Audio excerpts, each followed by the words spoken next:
Well, welcome back, everybody. It's been a while. I know I haven't posted in for over a month, but recently got new exhaust done, or not new exhaust, but exhaust work done on the car.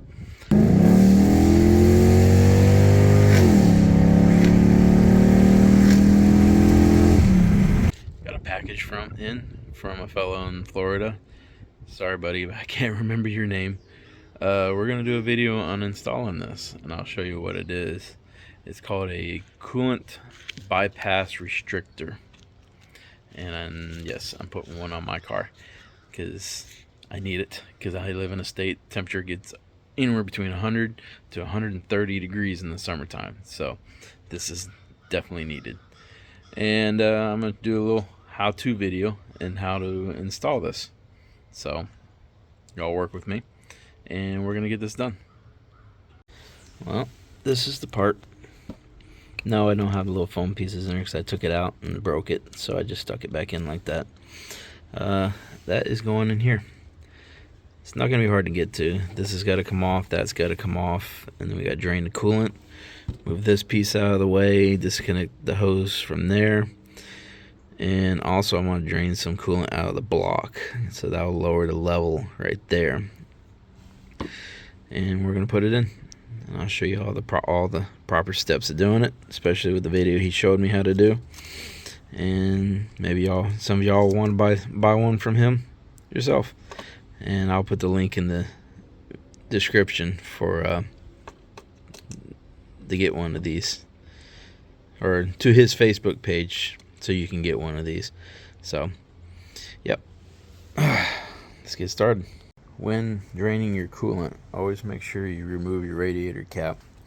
Yes, I have 2006 Toyota Camry fans for cooling.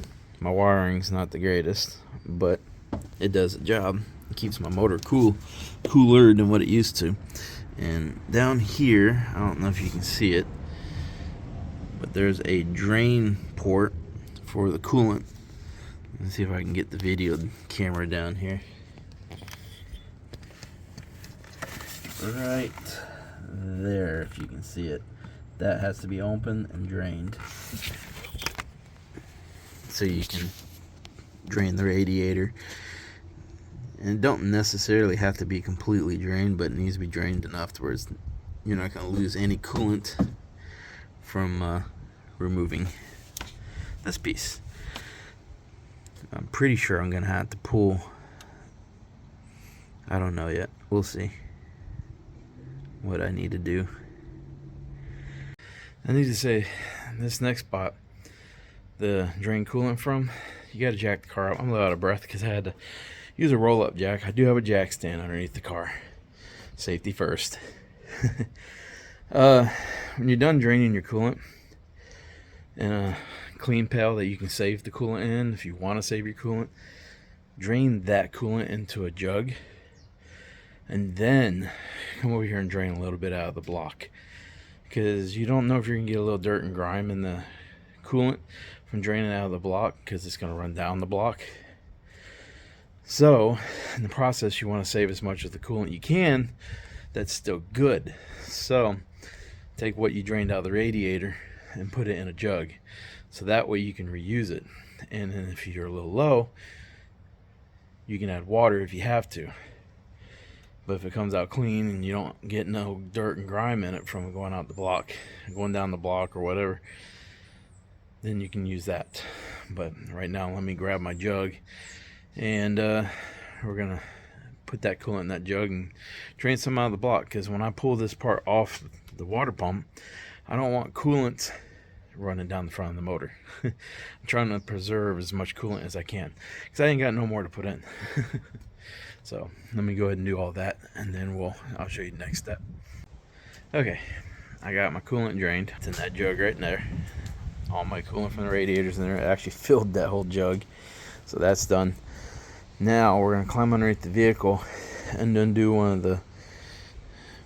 the drains for the side of one of the sides of the block, and that should bring the thermostat coolant level lower. When you're doing that, you need a long extension, and I believe it's either a 14 or a 12. I think it's a 14. and you just put your drain pan underneath it, crack it loose, let it drain a little bit, and then tighten it back up, and you're done. And then we can start tearing all that apart. This is not really that hard of a job. Now, for me, it's going to be a little more difficult because I siliconed my piece down there. Don't have the gasket, and I'm going to re-silicone it.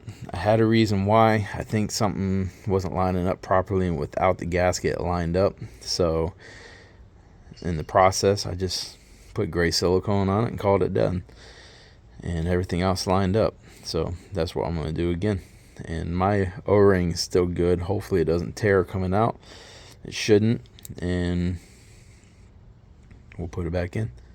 So let's go ahead and start draining some of that block, so that this area coolant level will be lower, and we can start putting that part in. Okay, I drained some of the coolant out of the block. Hopefully that's enough for that to clear. But I pulled the pan underneath the front of the motor, just in case we didn't get it all. I need to get a pair of pliers so we can unhook this hose right here, and then I gotta unbolt this clamp here. We got to get this cover off, the coil out of the way, and probably the plastic thing underneath this got to come out too. And we got to get all that off. So let me get that done, and y'all can see what it looks like when we're done. Okay, we took off the crossover for the spark plugs, spark plug wires, the covers, and the piece that goes underneath. We took off the plastic covers for the injectors to get them out of the way, and removed, at least on my car, all I had to remove was this timing cover and spark plug cover. It's all one piece. Everything's over here on the ground. That's that piece right there. Now I have full access to this. We're gonna unhook this hose here, move that to the side. We gotta unhook that hose there, and then on this hose, and then there's gonna be 2 bolts, and then we're gonna take a dead blow hammer. It's a rubber hammer that has sand in it or beads, or you can take a regular rubber hammer, nothing metal, because you can crack this if you hit it with metal, and just tap it side to side until it comes loose, and we get that silicone to break loose. That's down here. But let me get that off, and I'll show you how that coolant bypass restrictor goes on. Okay, let's see if I can do this one-handed. We're gonna hit it.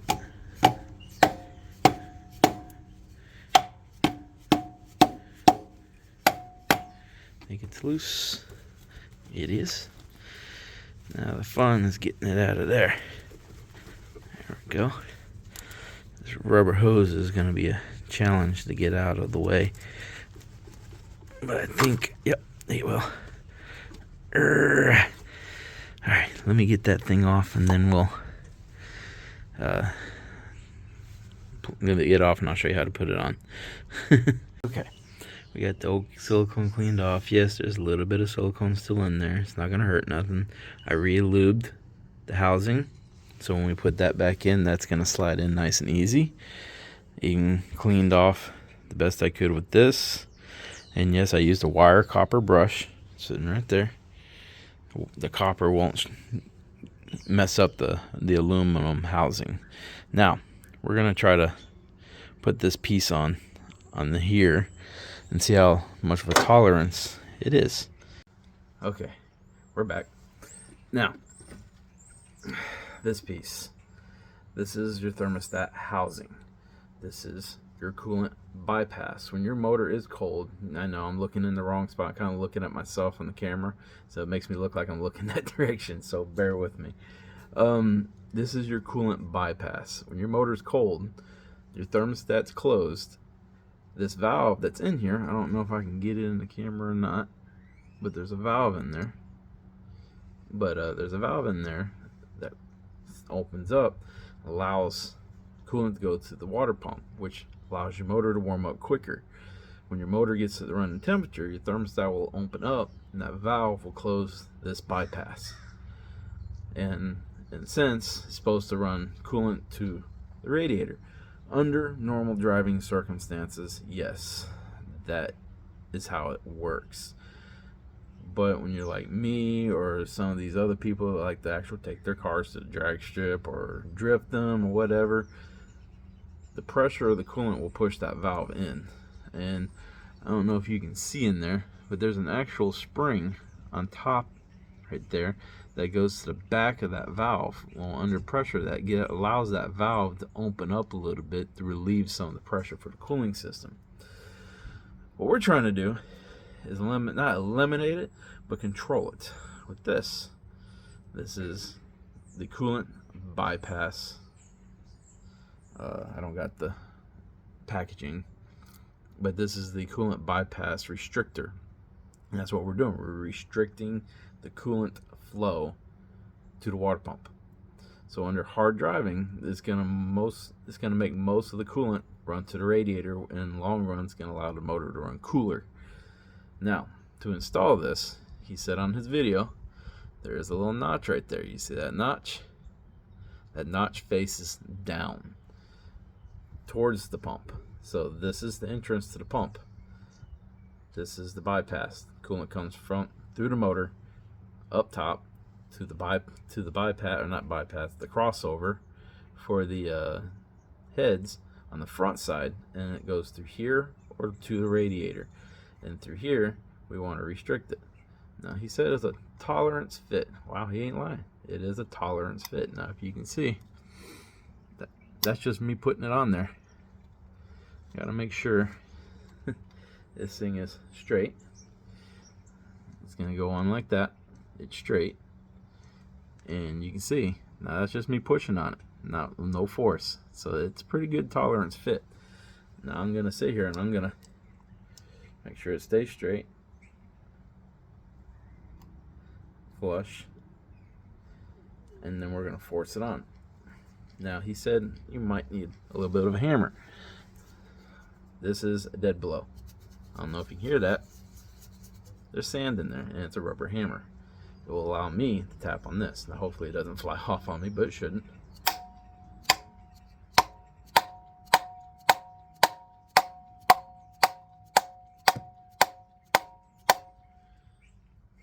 It's being a little bit of a booger, so give me a second. Alright, she's on there. She's on. It was a little harder to put on than I thought it was going to be. He made it sound like it was going to be simple, which it is. It is very simple, but mine was a little bit tighter of a fit to go on.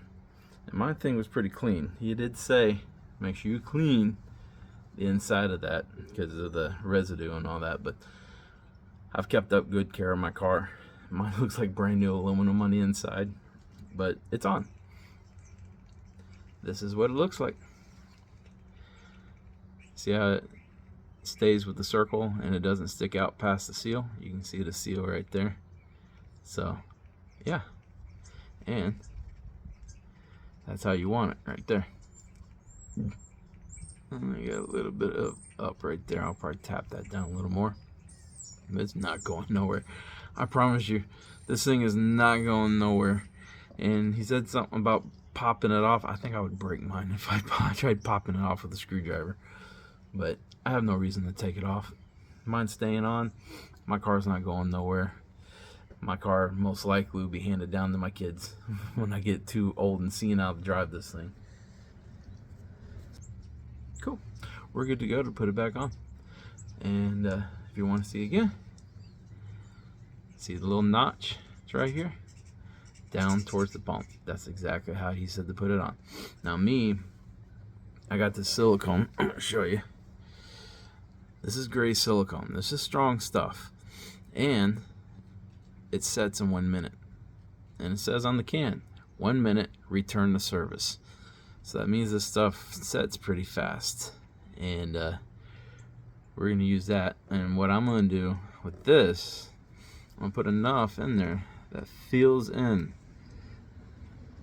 that right there, because there's supposed to be an O-ring or a gasket that goes there. I don't have one, and I didn't have one from the get-go, and I had a reason why I didn't put it on, but I think something was lining up, because when I put the gasket on, the holes for the thermostat housing didn't line up with the water pump. So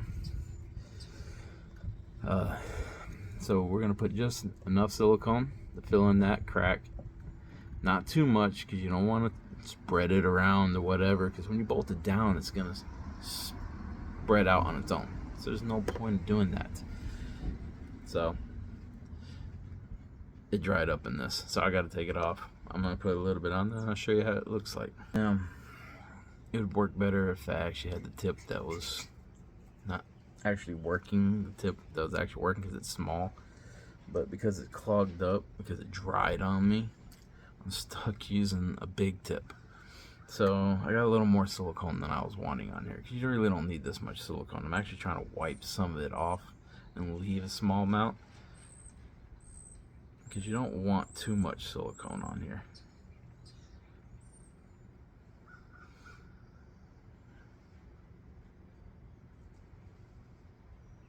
But yeah, that should be about good. There you go. See? You don't need a lot. You just need enough to seal it. A small bead that fills in that hole and actually a little raised above the hole would work just fine. You don't need more than that. There's a little more than I need, but luckily this dries fast and it'll prevent it because it dries fast, it'll prevent it from going into the motor. So I'm gonna go ahead and put this on, and I'll show you what it looks like. I'll show you that I put it back on. I don't have no way of recording myself putting it back on. So yeah. Okay, it's back on.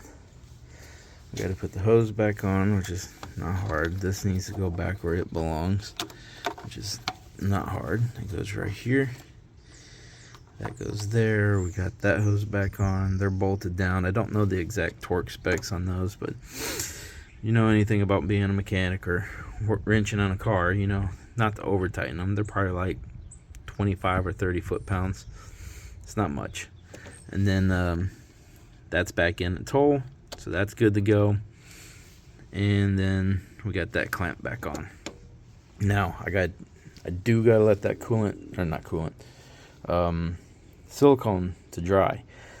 It says 1 minute. I'm gonna give it probably about 30 minutes to dry, and then we'll put the coolant in. But until then, we'll put the whole motor back together and make it look like an engine again, and then we'll fill it up. So let's let that silicone dry, and we'll come back to it. All right, everybody, we are not back together yet, but I know the light's kind of weird because it's on my head. But silicone is set. We're good to go. Everything's bolted down. The O-ring's where it belongs. So we're gonna put the radiator hose on, all the covers back on, and then start putting coolant in it. So here we go.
Water in the system. We're looking for leaks. I'm not seeing none. We're looking good. Everything's looking dry. Cool. Now we gotta let this suck down a little bit because it's a little bit over full. But I mean, other than that, it's back together and running.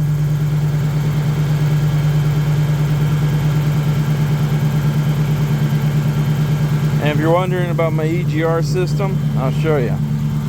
Yes, it is completely unhooked, but I have resistors in the plugs, so I pretty much did an EGR delete, and I have the tube blocked off. That thing's impossible to get off, so I just left it on, even though it's got a crack in it. But I blocked off the ends with you know, pieces of aluminum that I made, and it keeps it from flowing, so we're good to go there. But we're back together. I'm gonna let it run for a minute and get a little heat in the engine. And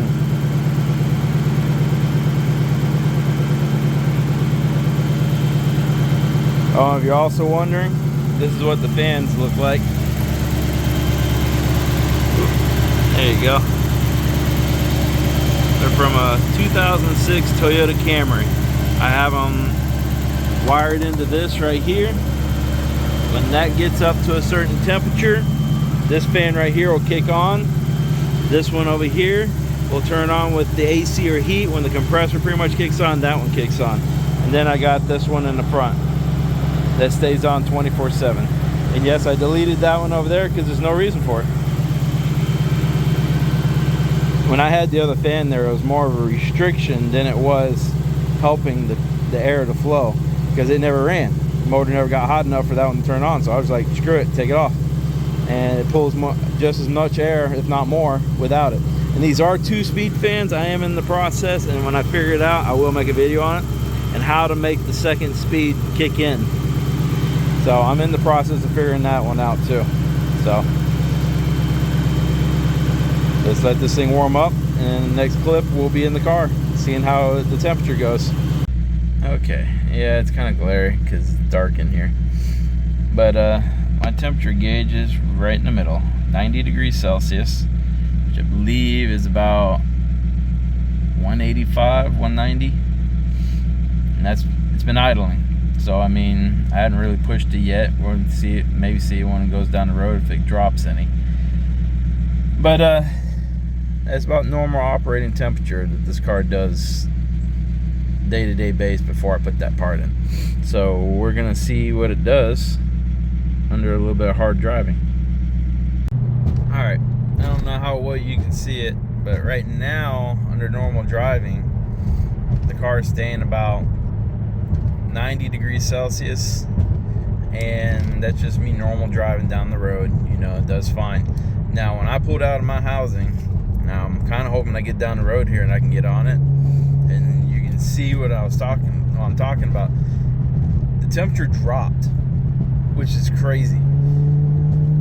It went from 90 degrees Celsius to 85 degrees Celsius under normal driving. Now you're probably asking yourself, David, why are you saying Celsius?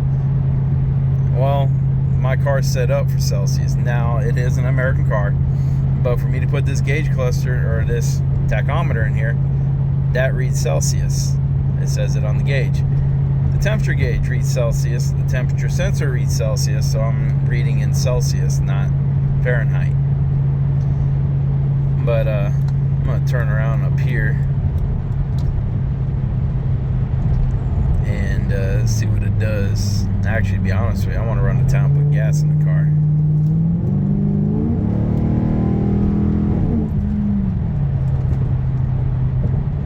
But look at that. I don't know if you can see it. In the camera, it's showing 90 degrees. But I just saw it drop down to 85 when I accelerated. So it's under hard acceleration. It shows on the gauge, my gauge, that it drops in temperature, which is pretty cool, because that means it's forcing the coolant to the radiator and it's not going back into the water pump, and it's actually cooling the engine off.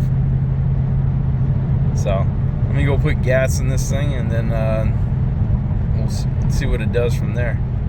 I might take some back roads home so that we can actually push this thing. Well, that's the temperature the car's running at. Just regular driving. And I just got on it for a second there. And it's staying at 90 degrees Celsius and below 90 degrees. It's bouncing back and forth between 85 and 90 degrees Celsius. which is good because it was getting close up to 95 degrees Celsius, which is around 203 degrees. So where it's at right now is below 200 degrees. And we're gonna have more testing. It's a lot cooler outside than normally for today. It's literally probably like 50 in the upper 50s, lower 60s outside. So it's a little bit cooler outside than normal.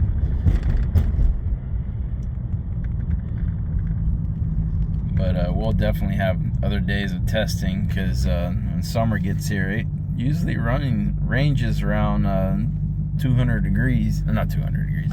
What am I saying? Between 100 and 120 degrees, depending on the humidity outside. All last year, we had 90-degree weather with 100% humidity, which made the heat index 110, 115. I've seen it get up to 125, 130 degrees outside. That was torture because I was stuck working outside that day. But as of right now, the car is running good. Feels a little bit better because it's running a little bit cooler, and on top of that, the temperature gauge is reading it to be a little bit cooler too. So, but as of right now, thumbs up for me.